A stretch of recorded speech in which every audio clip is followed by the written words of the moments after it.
Now, a significant step toward the end of the COVID pandemic, the World Health Organization has declared illness is no longer representing a global health emergency. Yesterday, the emergency committee met for the 15th time and recommended to me that I declare an end to the public health emergency of international concern. I have accepted that advice. It's therefore with great hope that I declare COVID-19 over as a global health emergency. In 3 years since then, COVID-19 has turned our world upside down. Almost 7 million deaths have been reported to WHO, but we know the toll is several times higher, at least 20 million. A WHO Director General, however, warned removing the highest level of alert does not mean the danger posed by the coronavirus is over. He said emergency status could be reinstated if the situation changes. UN body first declared that COVID represented its highest level of alert in January of 2020. The first large-scale vaccination began in December the same year. Process of vaccine development, though, was followed by a grim period of hoarding and nationalism. As the pandemic was wreaking havoc around the world, people in many industrialized countries received a second and third dose of vaccine, while only a small percentage of populations in poorer countries had been vaccinated. Joining us now from London is Professor Rodney Shakespeare, Professor of Economics. Hello, Professor Shakespeare. Always a pleasure to check in with you.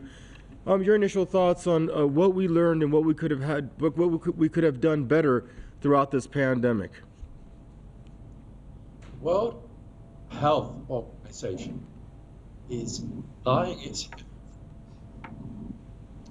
at the beginning of the pandemic. Dr. Francis Boyle, B-O-Y-L-E, issued information. Now, Boyle is famous. He is the lawyer who drafted the American biochemical legislation in the early 90s.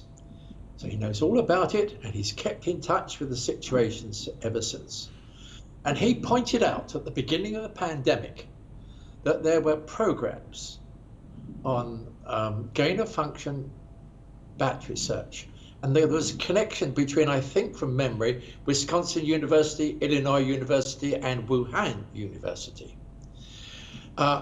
Gain of function means strengthened. Now, those videos, Boyle saying that, I think they've been eliminated. But the first thing is, those programs were going on in Wuhan.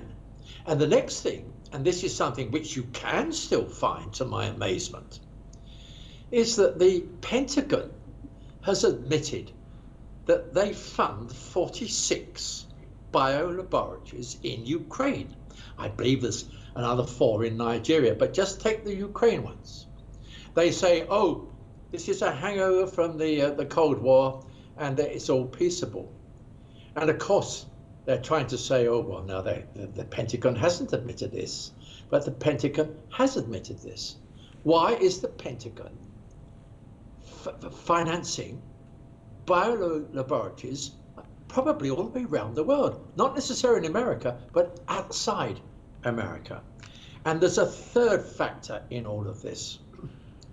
Since about 1970, the elites of this world, and I'm referring 1970, the Club of Rome, has wanted to cut down the population of the world.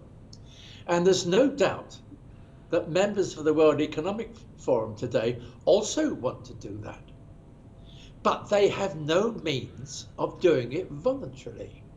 There are means of doing it and creating circumstances in which the population does reduce voluntarily, but they don't know what they are. And that is why people watching this program fear the vaccinations which are going on. And also it is why Dr. Boyle has said that when this virus ends, there will soon be another one and another one. So I'm sorry, I'm taking a very pessimistic view, what I think is the reality of the situation. I do not trust the World Health Organization or the governments on this. And I think they're in laboratories right the way around the world. There is still research going on. Its ultimate object is probably about involuntary population reduction.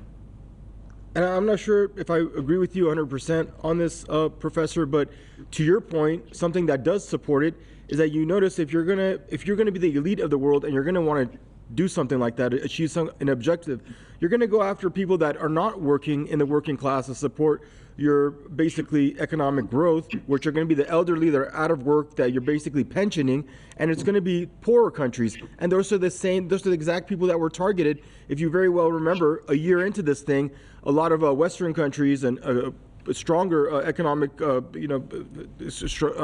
nations, we saw them, hoarding second and third doses per capita, per person.